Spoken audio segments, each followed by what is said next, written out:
Police gave an update about 30 minutes ago. So let's get right over to Fox 61's Kayla Kate, who joins us live in New Haven. Kayla, what can you tell us?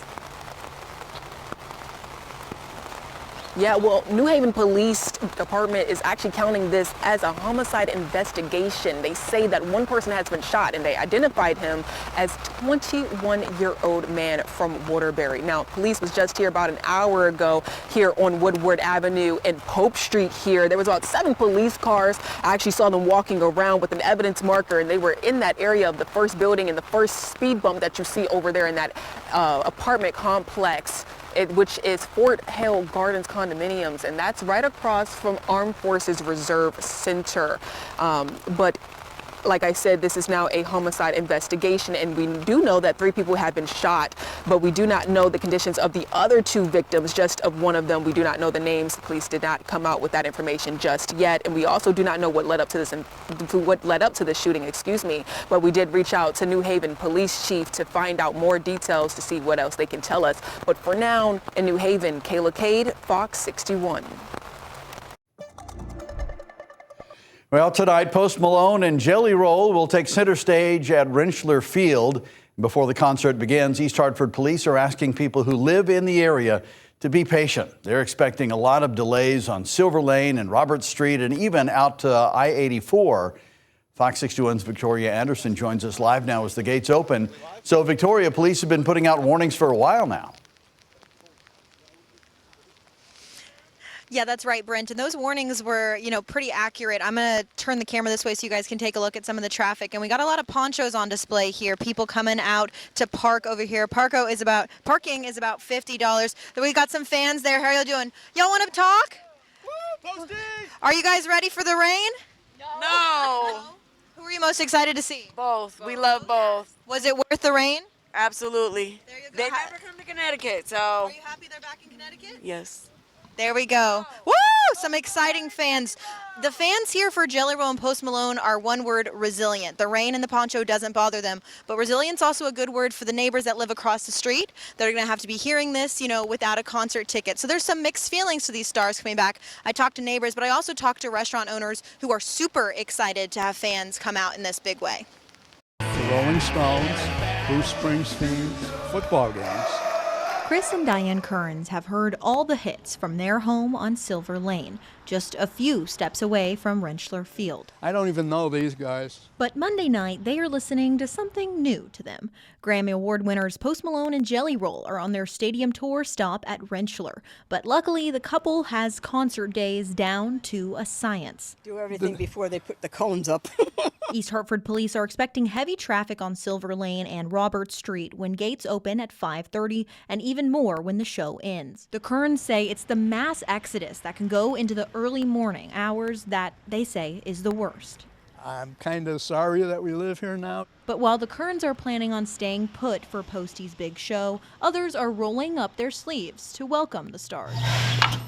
So with Rentschler now, having big concerts like this definitely helps us out a lot because a lot more people now are coming back to Silver Lane. Wilfredo Rivera, a manager at Umacao, a bar and restaurant just a half-mile from the stadium, told us they saw a 30% boost in sales during Chris Brown's stop last August. That was madness, honestly. We were busy all day throughout the night. We actually ran out of liquor. But he isn't letting that happen this time. The restaurant spent $8,000 on liquor and almost $3,000 on food just for their pregame tailgate party, ready to welcome hardcore fans and maybe even some new ones. I'll give a listen and see what it sounds like. Well, guys, it's a party in the parking lot. We got some screams. We went, woo! Come on, woo! There we go, some honks. There you go. They gave that to me. They gave me a little pity honk at the end. But we got fans out here in ponchos. Some people are just, doing it without a poncho, which I don't know how they're doing. Dedication is the key word for these fans. We do not know when this concert will end. There's no set in time. Some people were saying 3.5 hours to 4 hours, but I saw Post Malone once and he was an hour late, and especially with these rains, there might be some delays in effect. So if you don't have to be near the stadium and you don't live near here, it might be best to avoid the area unless you got a poncho and you're ready to party to some Post Malone and Jelly Roll. Back to you guys in the studio. All right, Victoria, thank you. Victoria Anderson out there warming up the crowd, getting ready for the concert.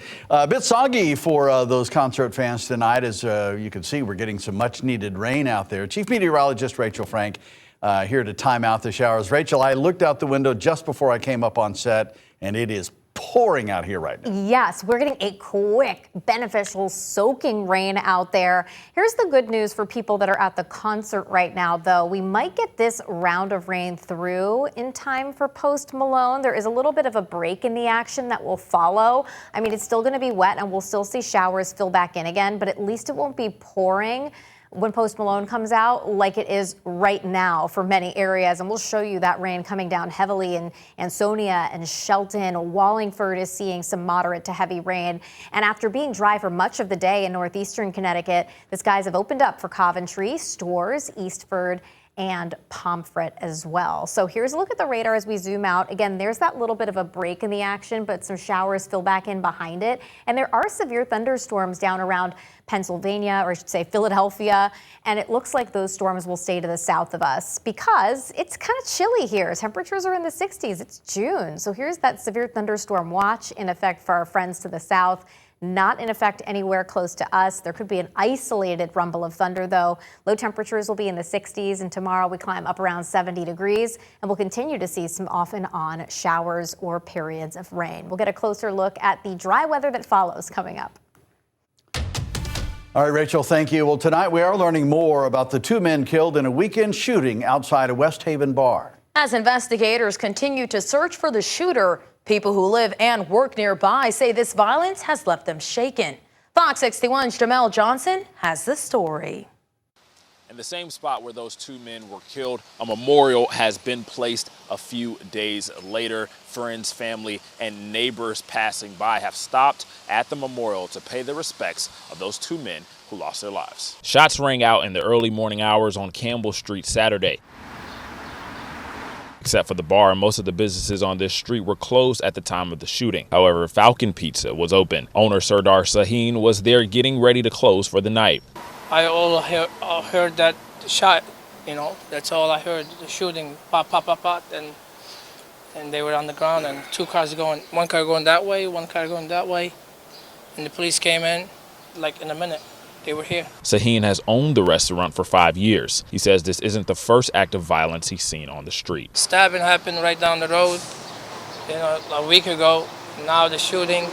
There's a lot of police presence around here too, but still, two people got killed. We don't feel safe around here anymore, you know. Especially nighttime, I'm open till 3 a.m., Friday, Saturdays. And now we're thinking about maybe closing. During the shooting, 3 people were shot. Only one survived. Police identified the two victims as 31-year-old Miguel Daniel Blake and 34-year-old Dravere Christopher Blake. Roy Baranski Jr. is a West Haven native who says this is the worst crime he's known of in the area. It's just getting worse out there. And the sad part is people don't understand when you take someone's life, it's done and over. And then when you get caught for doing it, you're going to spend in the cell time for the rest of your life. It's so destructive. Police say someone was arrested in Clinton in connection with the disturbance at the scene, but said there have been no arrest of a suspect. You know they're going to get them. We got eye in the sky. You just got to wait for the cops to do their job. Now, West Haven police believe the shooting was tied to an incident that happened at the bar, and right now don't believe there is any threat to the area. In West Haven, Jamel Johnson, Fox 61. We now know the identity of 2 of the 3 people whose remains were found in a home in Burlington last week. The chief medical examiner's office says the remains are those of Brian and Sally Ann Cash, but it's still not clear how the Cashes died. Investigators say they're now awaiting DNA test results to identify the third person. All 3 people were found on Sunday, June 14th in a home on Stanwich Lane.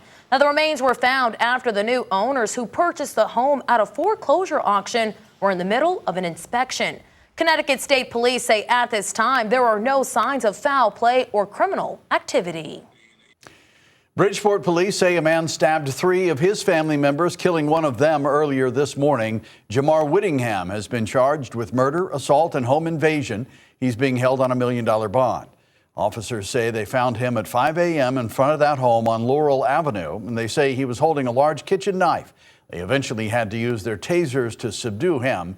And police say the injured family members were outside as well, and 60-year-old Eric Johnson later died at a hospital. The two other family members had surgery, and we are waiting to hear how they're doing. Investigators haven't said what led up to the stabbings. Today, the U.S. Supreme Court reinstated the murder conviction for Pedro Hernandez in the 1979 disappearance of 6-year-old Aton Pates. Now, Hernandez was named as a suspect in Pates' disappearance more than 30 years after he went missing. He confessed to the crime, but his lawyers argued his confession wasn't admissible because of his mental illness. And his first trial ended in a mistrial. Hernandez was convicted during a retrial in 2017 and sentenced to 25 years to life in prison. But that conviction was overturned last year after jurors argued that instructions they received from the judge about his confession actually swayed their decision. But today, in a 6-3 vote, Supreme Court justices overturned that decision and voted to not grant Hernandez a new trial. Well, Secretary of State Marco Rubio will head to the Middle East tomorrow to discuss the Iran deal with American allies.